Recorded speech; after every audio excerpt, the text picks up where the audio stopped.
Racist teacher spills hot coffee on black girl's afro. Not knowing her father is watching a thoughtless action leads to outrage. But the girl's father is ready to ensure justice is served. And if you cherish your family and love stories like this, don't forget to subscribe to our channel and avoid 10 years of bad luck. The Lincoln Heights Public School bustled with its usual morning activity. Students moved through the beige-painted hallways, their footsteps echoing off the worn linoleum floors. Metal lockers clanged as teenagers grabbed their books and supplies, creating the familiar symphony of a typical school day. Jasmine Williams stood at her locker, carefully arranging her art supplies. At 16, she had already established herself as one of the school's most promising art students. Her sketchbook, filled with detailed portraits and vibrant designs, peeked out from her backpack. She adjusted her navy blue uniform, straightened her collar, and checked her reflection in the small magnetic mirror inside her locker door. The morning bell rang, sending students scurrying to their first classes. Jasmine walked purposefully toward room 204, where Ms. Thompson taught advanced English literature. Other students filed in behind her, their conversations dropping to whispers as they crossed the threshold. Everyone knew Ms. Thompson's reputation for strict discipline and exacting standards. Ms. Thompson's classroom reflected her personality, stark and meticulously organized. Motivational posters about grammar and literary excellence lined the walls, their corners perfectly aligned. Her desk sat at the front like a command center, every item placed with military precision. The teacher herself stood ramrod straight at the whiteboard, her gray hair pulled back in a severe bun, her clothes pressed and formal. The class began with Thompson's trademark efficiency. She moved through the rows, checking homework assignments with sharp comments. Incorrect citation format, she announced to one student. Sloppy handwriting, to another. Her heels clicked against the floor with each step, a sound that had become associated with approaching criticism. Students tensed as she passed, some slouching in their seats, others sitting unnaturally straight. The atmosphere grew increasingly uncomfortable as Thompson's comments became more pointed. When she reached Maria Rodriguez's desk, she paused longer than necessary. "I expected better from someone who claims to speak English at home," she said, loud enough for everyone to hear. The morning progressed with Thompson leading a discussion on The Great Gatsby. Her questions were razor-sharp, designed to expose any student who hadn't thoroughly studied the material. She paced the aisles between desks, coffee cup in hand, her presence looming over the students like a storm cloud. Jasmine sat near the middle of the room, her hand raised consistently. Despite Thompson's intimidating manner, she remained engaged, determined to participate. Her answers were well thought out, drawing connections between the novel's themes and contemporary society. Yet each time she spoke, Thompson's responses seemed dismissive, her praise reserved for other students. The tension in the room reached its peak during a heated discussion about social class in the novel. Jasmine made an insightful comment about privilege and opportunity, relating it to modern-day disparities. Thompson turned sharply, her coffee cup swaying dangerously as she moved to respond. What happened next seemed to unfold in slow motion. The coffee cup tilted, its contents arcing through the air. The hot liquid splashed directly onto Jasmine's carefully styled hair and white uniform shirt. The sound of gas filled the room as students witnessed the scene. Jasmine's face registered shock, then pain, then humiliation as the hot coffee soaked through her clothes. Time seemed to freeze. Thompson stood still, empty cup in hand, her expression unreadable.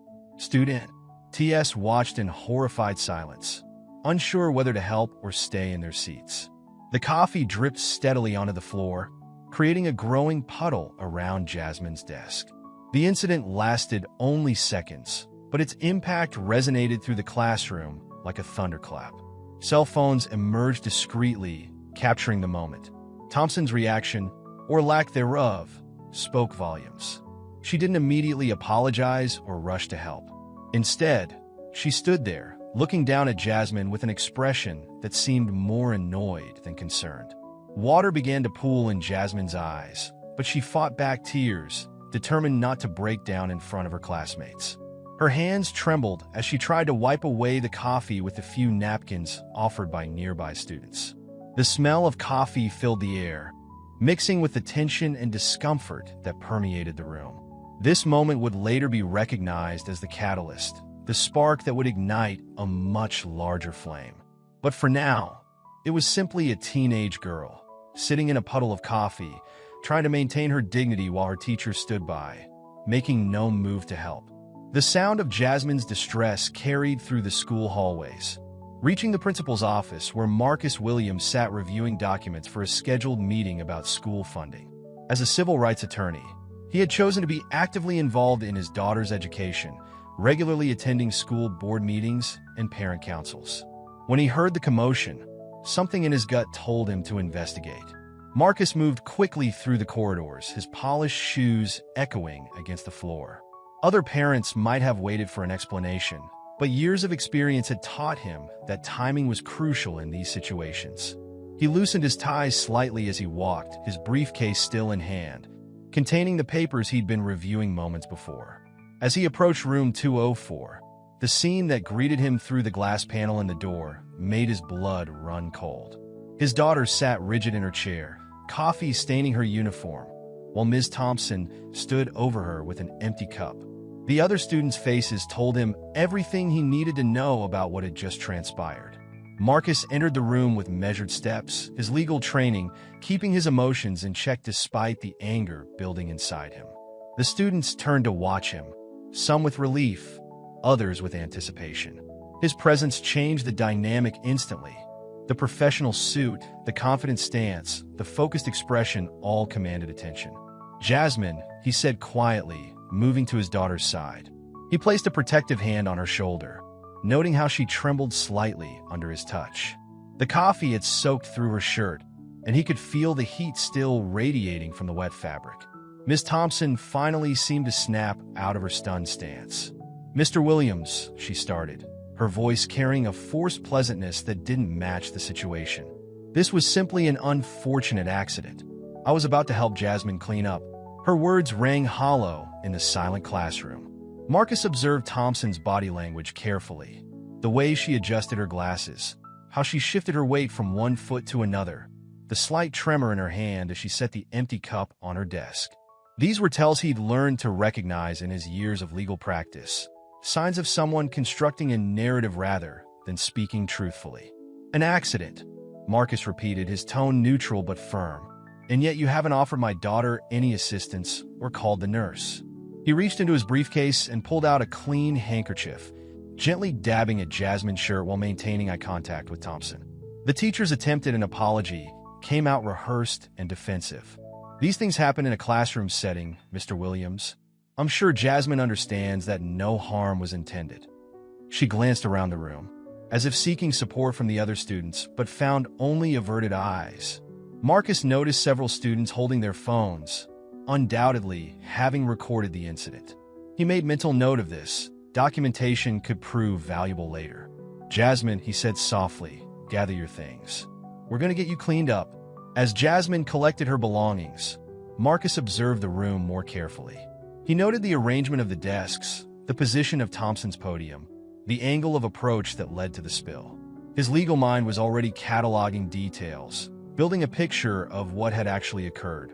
Later that evening, in their modestly furnished living room, Marcus sat with Jasmine on their worn but comfortable couch. The incident had left more than physical stains. He could see it in the way his daughter held herself, in the quiet that had replaced her usual animated after-school stories. "Talk to me, baby," he encouraged, watching as she twisted a strand of her hair anxiously. The coffee had long since been washed out, but the memory clearly lingered. "I need to know everything that's been happening in that classroom." Slowly, Jasmine began to open up.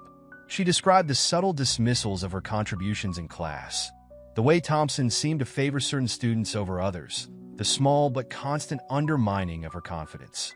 As she spoke, tears finally began to fall, not just from the day's humiliation, but from weeks of accumulated stress. Marcus listened intently, his jaw tightening with each revelation. He recognized the pattern, the kind of systematic belittlement that often flew under the radar until something more overt occurred.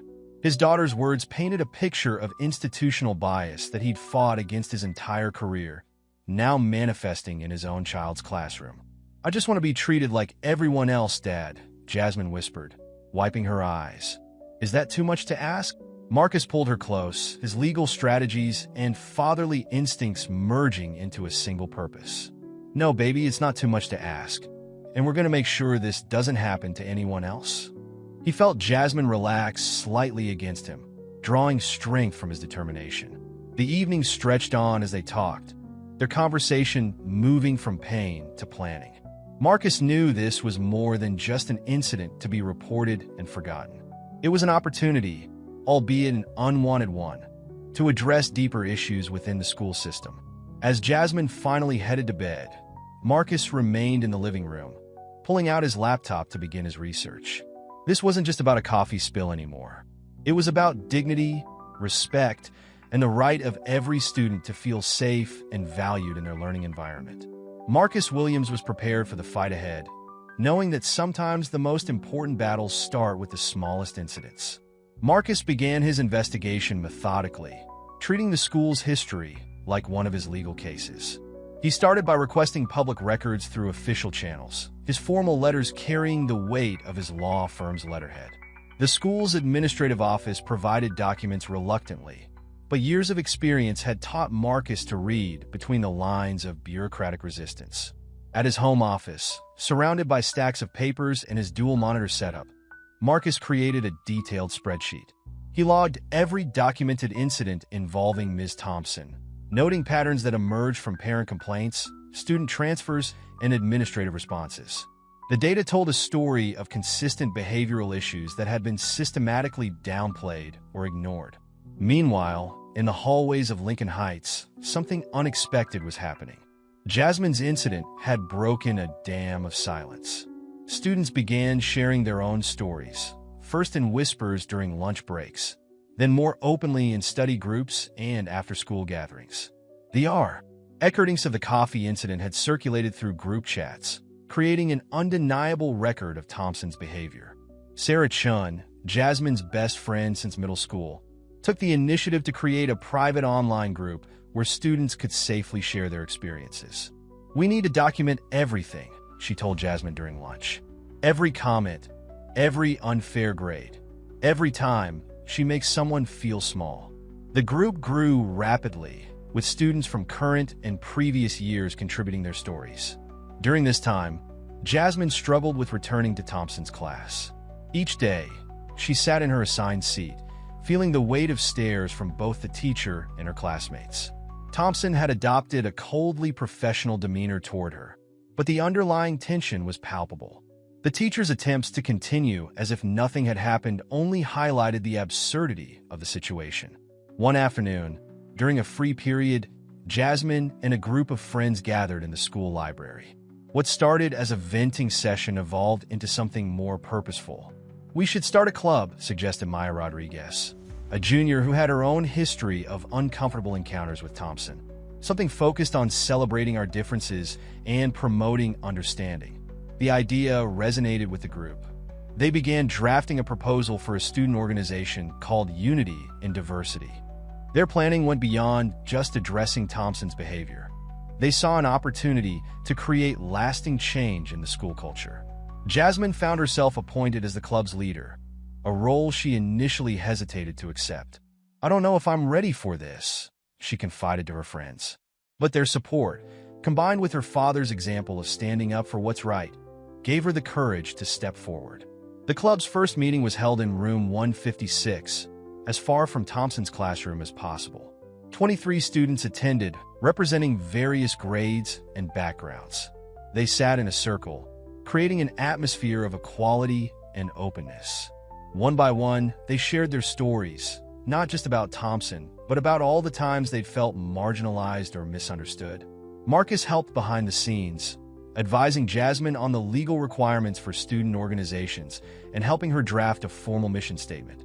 He watched with pride as his daughter transformed her pain into purpose, using the incident as a catalyst for positive change.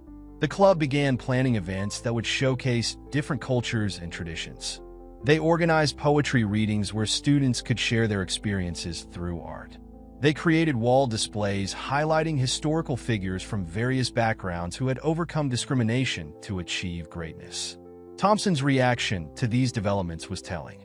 She began making subtle comments in class about troublemakers and attention-seeking behavior. But now, instead of cowering, students documented every remark, adding them to the growing body of evidence Marcus was collecting. As the Unity in Diversity Club gained momentum, other teachers began to take notice. Ms. Rodriguez, the Spanish teacher, offered to serve as their faculty advisor. Mr. Chun from the History Department volunteered to help coordinate their cultural awareness events. The movement was growing beyond just opposition to one teacher's behavior. It was becoming a force for institutional change. During their third meeting, the club members worked on a presentation about microaggressions and their impact on student well-being. They practiced articulating their experiences in ways that would be hard to dismiss or minimize. Jasmine, finding her voice as a leader, helped others frame their stories effectively. The atmosphere in the school began to shift. Students who had previously stayed silent started speaking up in class, questioning discriminatory comments and supporting each other. The unity they found in sharing their experiences gave them collective strength, making it harder for Thompson or anyone else to target individuals without consequence. Marcus observed these developments with a mix of satisfaction and strategic planning. The student movement provided crucial support for the legal case he was building, but more importantly, it was creating the kind of grassroots change that could outlast any single incident or individual. This period of investigation and organization laid the groundwork for what was to come. The students were no longer just victims of discrimination.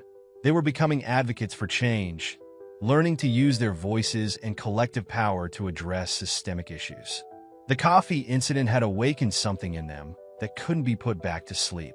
The situation reached a boiling point during a particularly tense literature class. Thompson, perhaps feeling emboldened by the lack of immediate administrative action, decided to address the coffee incident in what would prove to be a catastrophic misjudgment. Let's discuss how minor incidents can be blown out of proportion, Thompson announced to the class, her voice carrying a hint of mockery. Sometimes, a simple accident becomes fodder for unnecessary drama. She glanced pointedly at Jasmine's seat, where the coffee stain on the floor was still visible despite the janitor's best efforts. Several students shifted uncomfortably in their seats. Thompson continued, "In fact, this reminds me of a character study we could do. How does one distinguish between genuine grievance and," she paused for effect, "opportunistic victimhood?" The classroom fell silent. A few students looked at their phones beneath their desks, recording the moment. Jasmine sat perfectly still, her face a mask of composure that her father had taught her to maintain in difficult situations. But inside, her heart raced with a mixture of anger and humiliation. Marcus's phone buzzed during a client meeting with a video of Thompson's comments. He excused himself immediately and began making calls.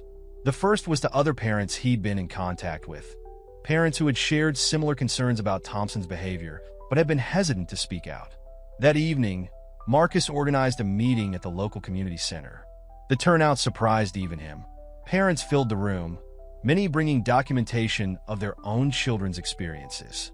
Sharon Rodriguez, Maya's mother and a local business owner, spoke about her daughter being told to tone down her cultural enthusiasm.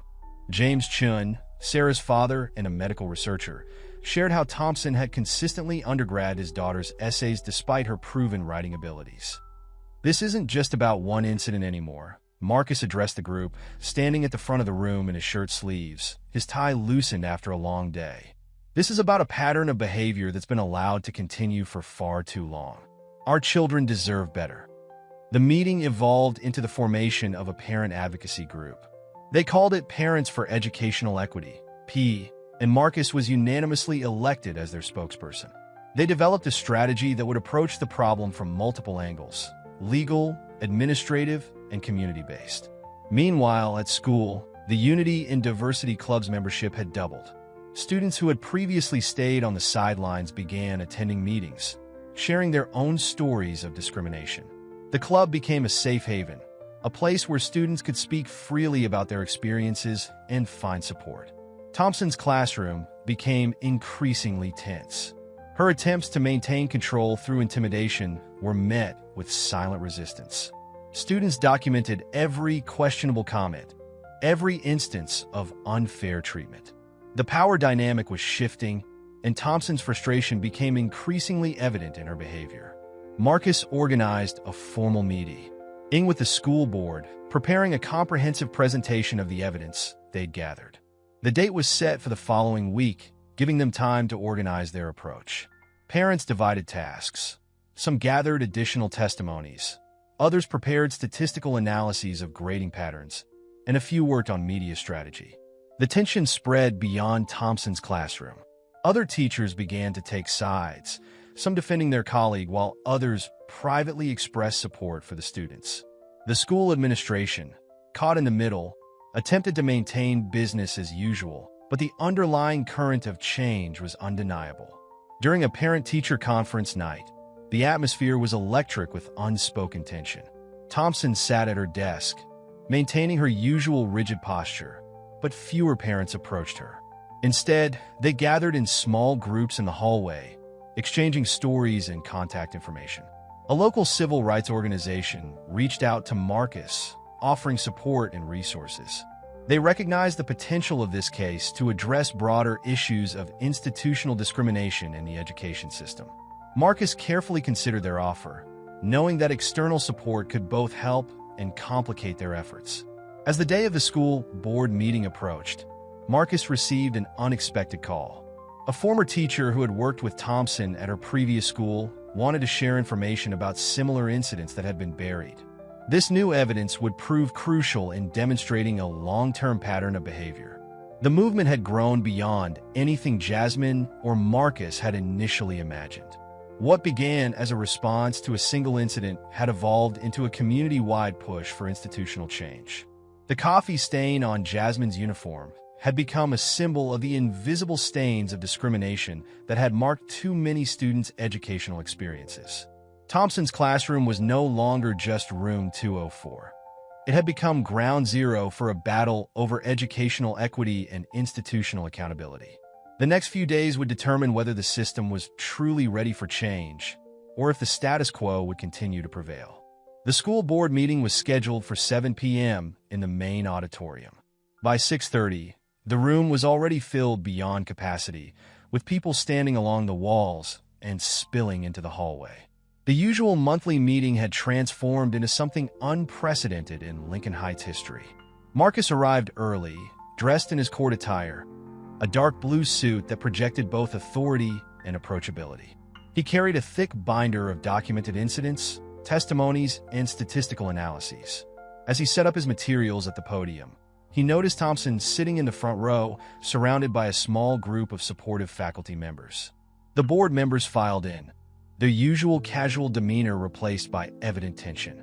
They had received Marcus's preliminary documentation the week before, and their faces showed they understood the gravity of the situation. The board president, Dr. Sandra Morrison, called the meeting to order with a sharp rap of her gavel. "Before we begin," Marcus started, his voice steady and clear, "I want to make something absolutely clear. This isn't about one incident or one teacher. This is about a system that has allowed discrimination to flourish under the guise of academic standards." He proceeded to present his evidence methodically. First came the statistical analysis, a clear pattern of discriminatory grading that affected minority students disproportionately. Then came the testimonies, carefully selected to show the breadth and depth of the problem. "My daughter's incident was captured on video," Marcus continued, "but how many incidents go unrecorded? How many students have suffered in silence?" He played selected clips from student interviews, their young voices filling the auditorium with stories of humiliation, tie-in, and discrimination. The impact was immediate and visible. Parents in the audience nodded in recognition. Some wiped away tears as they heard their children's experiences echoed in other stories. Even some board members appeared visibly moved. Then came the community testimonies. Sharon Rodriguez stood up first, her voice trembling with emotion but growing stronger as she spoke. My daughter was told her English would never be good enough, despite being born and raised here. She was made to feel like an outsider in her own school. James Chen followed, describing how his daughter's confidence had been systematically undermined. She went from loving literature to dreading English class. Is this what we want for our children? The testimonies continued, each one adding another layer to the picture of systematic discrimination. Former students, now in college, had sent written statements describing how Thompson's behavior had affected their academic choices and self-esteem. Thompson sat rigidly through the presentations, her face a mask of indignation. When given the opportunity to respond, she fell back on familiar defenses. "My standards are high because I believe in excellence," she stated. "Not everyone is equipped to meet those standards." Her words sparked a murmur of disapproval through the audience. Marcus noted how she had unwittingly reinforced their point about her discriminatory attitudes. The meeting reached its emotional peak when Jasmine stepped up to speak. Unlike the others, she didn't raise her voice or show anger. Instead, she spoke with a quiet dignity that commanded attention. "I used to think I wasn't good enough," she said, "that maybe I didn't deserve to be in advanced classes. But now I understand, the problem was never me. It was a system that allowed someone to make me feel less than what I am." Her words resonated through the auditorium, touching everyone present. Even some of Thompson's supporters shifted uncomfortably in their seats. The truth of systemic discrimination, spoken through the voice of a young student, was impossible to ignore. The board called for a brief recess after 3 hours of testimony. In the hallway, parents and students hugged, sharing tears and words of support. The unity of the community was palpable. This wasn't just a group of complainants, but a movement demanding change. When the board reconvened, Dr. Morrison announced that they would need time to review all the evidence and testimonies before making any decisions. However, she acknowledged the severity of the situation and promised immediate action to address the concerns raised. As people filed out of the auditorium, there was a sense that something fundamental had shifted. The wall of silence that had protected discriminatory practices had been breached. Thompson's supporters looked subdued, while the reform advocates walked with new confidence. Marcus gathered his materials, exhausted but satisfied. He had presented their case as thoroughly as any court trial, but more importantly, he had helped give voice to years of suppressed grievances and pain. The community had come together in a way that would make it impossible for the board to ignore their demands. The evening ended, but everyone knew this was just the beginning. The real work of transforming the system was still ahead, but they had taken the crucial first step, breaking the silence and exposing the truth. In the weeks following the school board meeting, Jasmine and Marcus's partnership evolved into something extraordinary.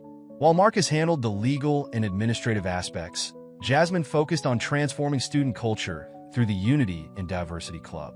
The club's membership had swelled to over 60 students, requiring them to move their meetings to the school cafeteria.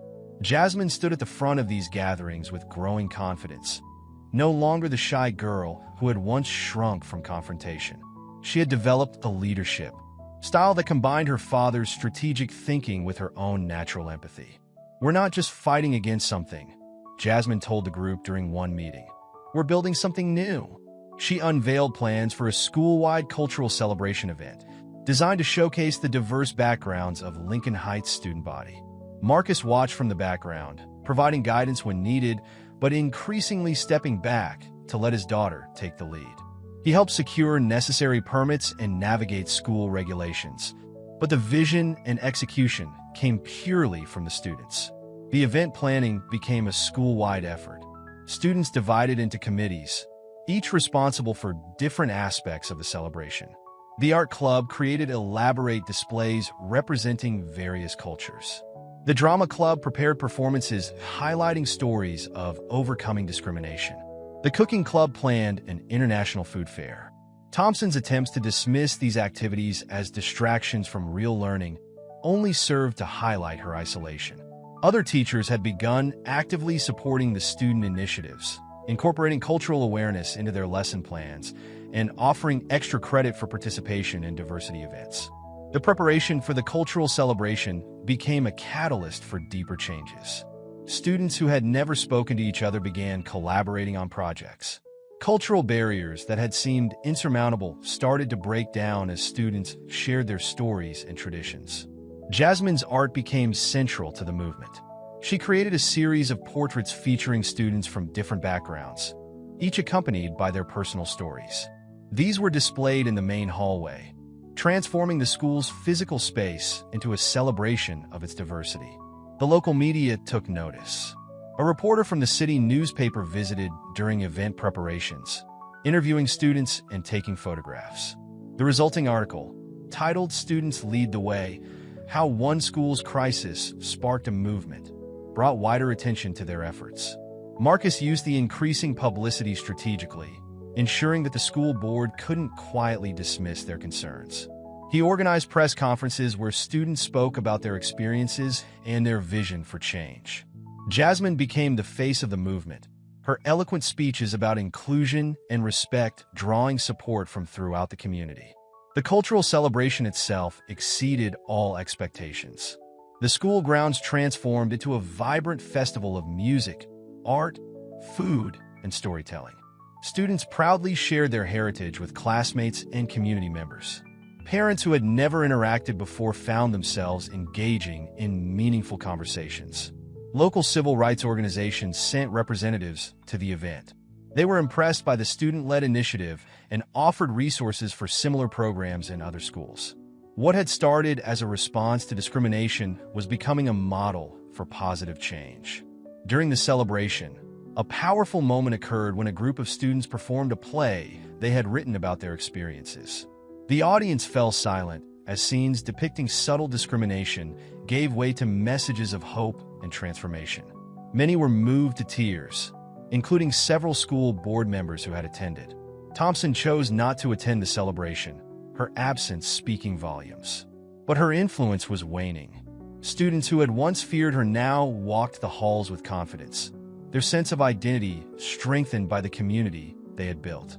The event concluded with Jasmine unveiling a permanent art installation in the school's entrance hall, a mosaic created from thousands of small photographs of students, forming an image of hands joined in unity. The piece became a symbol of their movement, a daily reminder of what they had achieved together. Marcus Wack had all of this with pride, seeing how his daughter had transformed her pain into purpose. The legal battle was still ongoing, but the cultural change they had sparked was already reshaping the school in profound ways. The Unity and Diversity Club was no longer just a response to discrimination. It had become a force for positive change, creating new traditions and expectations that would outlast any single incident or individual. Jasmine had helped build something that would continue to influence students long after she graduated. This period marked a turning point in the school's history. What had begun as a fight against one teacher's behavior had evolved into a movement that was actively reshaping the culture of Lincoln Heights, proving that sometimes the most powerful changes come from the very students who were once made to feel powerless. As the cultural celebration's success reverberated through the community, Marcus intensified his investigation into Thompson's past. Working late in his home office, he received an anonymous email from a former administrator at Thompson's previous school in Ohio. The message contained documentation of similar incidents that had been quietly resolved through private settlements and non-disclosure agreements. Marcus's legal training kicked in as he verified the information. He traced a pattern of transfers between schools, each move following complaints that were buried in administrative files. Thompson had managed to stay just ahead of consequences for nearly 2 decades, using the system's reluctance to address discrimination to her advantage. Meanwhile, Thompson attempted to control the narrative by giving an interview to a local news station. Seated in her classroom after hours, she portrayed herself as a victim of cancel culture. "I've maintained high standards throughout my career," she stated, her voice steady but her hands clasped tightly in her lap. "Now I'm being attacked for expecting excellence from all students, regardless of their background." The interview backfired spectacularly. Former students from different schools began reaching out to Marcus, sharing their own experiences. A pattern emerged. Thompson consistently targeted certain students, using subtle tactics that were hard to prove in isolation but formed a clear pattern when viewed collectively. She would always tell me my English wasn't good enough for advanced placement, wrote one former student, now a successful journalist. It took years for me to realize that my accent wasn't the problem. Her prejudice was. Marcus compiled the new evidence methodically, creating a timeline that spanned Thompson's entire teaching career. He discovered that she had taught at 5 different schools in 15 years, each transfer coinciding with increased parent complaints. The media attention intensified. Local news coverage expanded to regional outlets, with headlines like "Pattern of Discrimination Exposed in Public School System" and "Teachers' Past Raises Questions About Administrative Oversight." Education blogs picked up the story, connecting it to broader discussions about systemic racism in education. Thompson's supporters began to dwindle as more evidence emerged. Teachers who had initially defended her professional reputation started distancing themselves. Anonymous sources within the school revealed that she had made discriminatory comments in faculty meetings, dismissing concerns about cultural sensitivity as political correctness gone mad. Marcus decided to take the situation to a new level. He organized a peaceful demonstration in front of the school, carefully timing it to coincide with a scheduled school board meeting. The protest brought together current students, alumni, parents, and community activists. The demonstration was a masterclass in peaceful protest. Students carried signs with messages like "Education should unite, not divide," and "Our diversity is our strength." They shared personal testimony, Niece using a portable microphone, their voices carrying across the school grounds. Thompson watched from her classroom window as the crowd grew. Her attempt to continue teaching was disrupted by the sound of speeches and supportive honking from passing cars. The isolation of her position became increasingly apparent as other teachers found reasons to join the demonstration during their free periods. Local television crews arrived to cover the protest, their cameras capturing the diverse group of supporters. Marcus gave interviews, presenting the evidence professionally and calmly. "This isn't about one incident or one teacher," he repeated. "This is about changing a system that has allowed discrimination to persist unchecked." The pressure on the school administration mounted. Thompson's previous defenses began to crumble as more former students came forward. Her recent interview, intended to garner sympathy, was now being contrasted with documented evidence of her past behavior. Social media amplified the story. Hashtags like #JusticeForJasmine and #EndSchoolDiscrimination started trending locally. Students from other schools began sharing similar experiences, suggesting that the problem extended far beyond Lincoln Heights. By day's end, the demonstration had achieved its goal. The school board announced an emergency session to address the new evidence. Thompson's attempts to minimize her actions had only served to highlight the severity of the situation. Marcus returned home that evening to find Jasmine watching news coverage of the protest. "Dad," she said quietly, "I never thought standing up for myself would lead to all this." He sat beside her, both exhausted and energized by the day's events. "Sometimes, baby, fighting for what's right means fighting for everyone who's ever been wronged. You've helped give voice to people who've been silent for too long." The investigation had evolved beyond their initial complaint. It had become a movement for institutional change, exposing not just one teacher's behavior, but an entire system that had enabled such behavior to continue unchecked for years. The morning of the main demonstration dawned clear and crisp. By 7 a.m., students, parents, and community members began gathering in front of Lincoln Heights High School. They carried professionally printed banners and handmade signs, their messages reflecting both personal pain and collective hope. Marcus had carefully orchestrated the demonstration to maximize impact while maintaining absolute professionalism. Security guards were hired to ensure safety. Water stations were set up. Legal observers in bright yellow vests positioned themselves throughout the crowd, ready to document any incidents. The crowd swelled beyond expectations. Local civil rights organizations brought their members. Students from neighboring schools arrived in solidarity. Even some Lincoln Heights alumni, having heard about the protest through social media, returned to support the cause. Jasmine stood on the makeshift stage, her voice strong as she addressed the gathering. "We're here today not just because of what happened to me," she declared, "but because of what's happened to so many others who couldn't speak up. This ends now. The media presence was significant. 3 local television stations had set up live broadcast positions. Reporters moved through the crowd, collecting stories from participants. Social media live streams captured every moment, ensuring that nothing could be misrepresented later. Inside the school, Thompson's reaction revealed her growing desperation. She attempted to conduct her class as usual, but the sound of chanting from outside made it impossible. When a student politely asked to be excused to use the bathroom and didn't return, she realized she was losing her last vestiges of control. During her planning period, Thompson made what would prove to be a crucial mistake. She sent an email to several sympathetic faculty members, stating that the protesters were creating a hostile environment and that certain students were using their backgrounds to avoid academic rigor. Unknown to her, one recipient immediately forwarded the email to Marcus. The demonstration reached its peak around noon when several former students from Thompson's previous schools took the stage. Their testimonies painted a devastating picture of long-term psychological impact. One former student, now a successful attorney, described how Thompson's treatment had made her question her abilities for years. Thompson, watching from her classroom window, finally snapped. She stormed out of the building, approaching the media area with obvious agitation. "This is a witch hunt," she declared to the nearest reporter. "They're destroying my reputation because I refuse to lower my standards." The cameras swiveled to capture her outburst.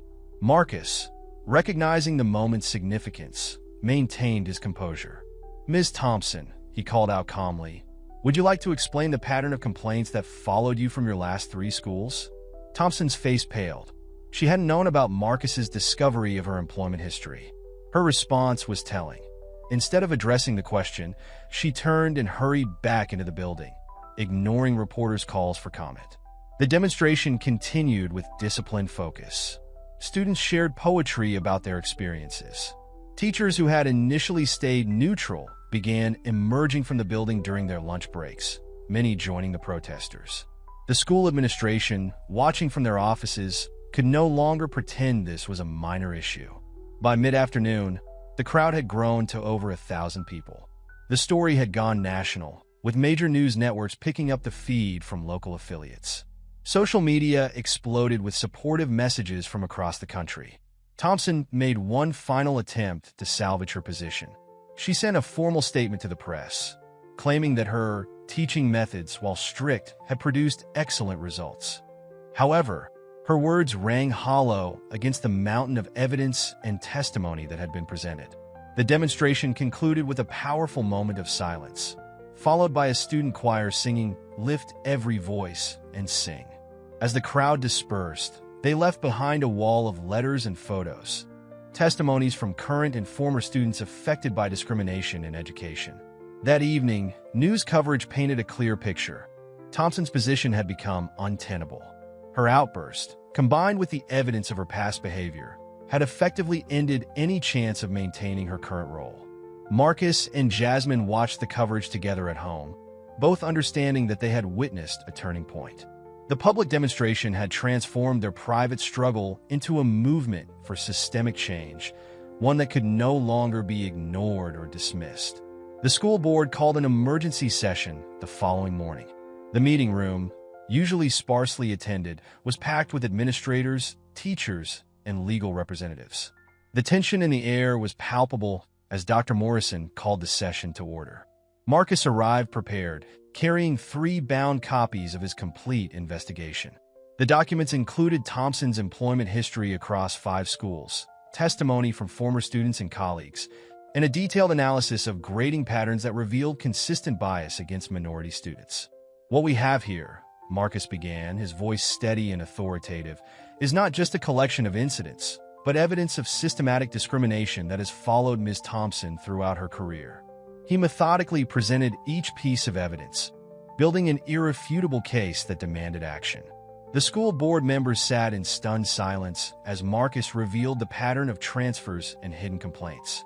Each move had been carefully orchestrated to avoid scandal, with administrators more concerned about potential litigation than student welfare. "This stops here," Marcus concluded. We're not interested in another quiet transfer that allows this behavior to continue elsewhere. We're demanding real accountability and systemic change. Thompson's legal representative attempted to paint the incidents as misunderstandings, but their arguments fell flat against the weight of evidence. The email Thompson had sent during the demonstration proved particularly damaging, as it clearly demonstrated her discriminatory attitudes. During a tense recess, board members huddled in small groups, discussing options and implications. The district's legal counsel could be seen shaking their head repeatedly, likely explaining the indefensible nature of Thompson's position. When the session resumed, Dr. Morrison announced that Thompson would be placed on immediate administrative leave pending a full investigation. Additionally, the board would implement mandatory diversity training for all staff and establish an independent committee to review complaints of discrimination.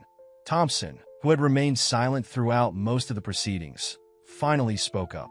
"This is a travesty," she declared, her voice shaking. 20 years of dedicated service, dismissed because of political correctness. Her words echoed hollowly in the room, serving only to reinforce the evidence of her bias. The board's decision was comprehensive. Thompson's immediate suspension with pay during the investigation, formation of a diversity and inclusion task force with student, parent, and teacher representatives, review of all grading practices and disciplinary actions for potential bias, implementation of mandatory cultural competency training for all staff, creation of a transparent complaint process for students and parents, regular audits of classroom practices, and student treatment. Marcus watched as each point was voted on and approved. He had achieved more than just action against one teacher. He had secured commitments for institutional change that would protect future students. The media gathered outside captured Thompson's exit from the building. Her usual confident stride was replaced by a defeated shuffle as she carried a box of personal items to her car. Several teachers watched from windows, their expressions a mix of relief and concern about the changes to come. Back in the administrative offices, the work of implementation began immediately. The board appointed an interim English teacher and began reviewing applications for the diversity task force. Marcus was invited to help structure the new complaint process, bringing his legal expertise to ensure it would be both accessible and effective. Jasmine's Unity and Diversity Club was officially recognized as a permanent school organization, with funding and support for their activities. The club would play a key role in the new initiatives, helping to bridge the gap between administration and students. As the day wound down, Marcus received calls from civil rights organizations and education advocates across the country. The Lincoln Heights case was becoming a model for addressing institutional discrimination in schools. Other districts were already requesting copies of the new policies and procedures.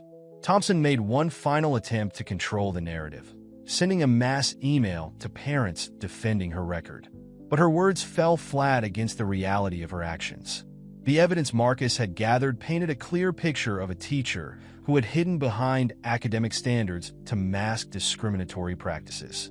The suspension marked not just the end of Thompson's time at Lincoln Heights, but the beginning of real institutional change. The walls of silence that had protected discriminatory practices for years had finally been broken down.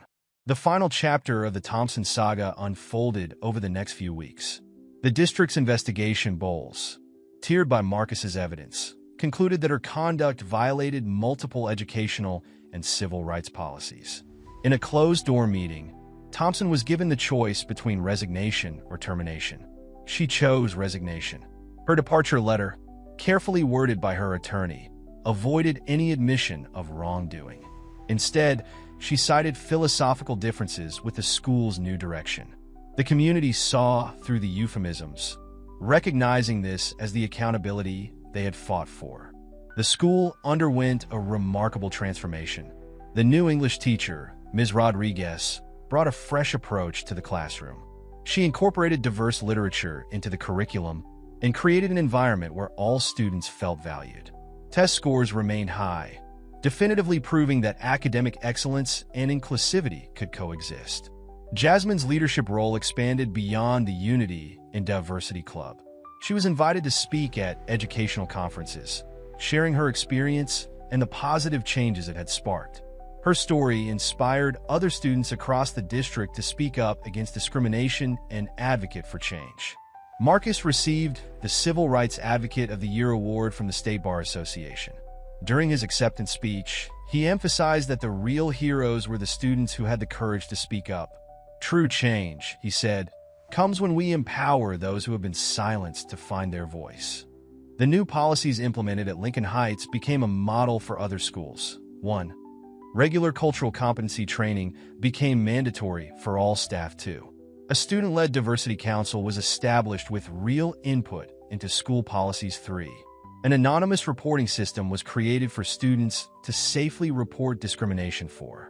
Regular audits of grading patterns and disciplinary actions were instituted to identify potential bias. 5. The curriculum was revised to include diverse perspectives and experiences 1 year after the coffee incident. Lincoln Heights hosted an educational summit titled Building Inclusive Schools. Educators from across the country attended to learn from their experience. Jasmine and her fellow student leaders conducted workshops on creating effective student advocacy groups. The most powerful moment came during the summit's closing ceremony. A group of former students who had suffered under Thompson's discrimination returned to share their stories of healing and success. Their testimonies highlighted both the damage that discrimination can cause and the power of standing up against it. Thompson's story had one final twist. Another school district, unaware of her history, considered hiring her. Marcus ensured that their investigation was made available to the school board, preventing her from simply moving and repeating the pattern. She eventually left education entirely. The Unity and Diversity Club flourished, becoming the largest student organization at Lincoln Heights. They established an annual cultural celebration that brought the community together, creating new traditions that celebrated their differences while highlighting their common humanity. Jasmine, now preparing for college, reflected on how the incident had changed her. "What started as the worst day of my life," she wrote in her college application essay, "became the catalyst for finding my voice and my purpose." Marcus kept the coffee-stained uniform that had started it all, framed in his office as a reminder that positive change often comes from unexpected places. It served as inspiration for other parents seeking guidance in advocating for their children. The school's transformation extended beyond policies and procedures. A new culture emerged, one where students felt empowered to speak up, where differences were celebrated rather than suppressed, and where education truly served all students equally. As the school year ended, Lincoln Heights received a state award for excellence in educational EQ. Unity. The presentation ceremony featured student performances, multicultural exhibitions, and speeches from those who had been part of the change. The coffee incident, once a symbol of discrimination, had become a turning point in the school's history. The legacy of their struggle continued to inspire new generations of students. Each year, incoming freshmen learned about how one student's courage, supported by her father's dedication and their community's unity, had transformed their school into a model of inclusive education. Marcus and Jasmine's story became more than just a successful fight against discrimination. It became a blueprint for how determined individuals, working together, could create lasting institutional change. Their experience proved that the path to justice, though challenging, was worth every step when walked together. The end of Thompson's tenure marked not just the conclusion of one chapter, but the beginning of a new era at Lincoln Heights, one where every student could truly feel valued, respected, and empowered to reach their full potential.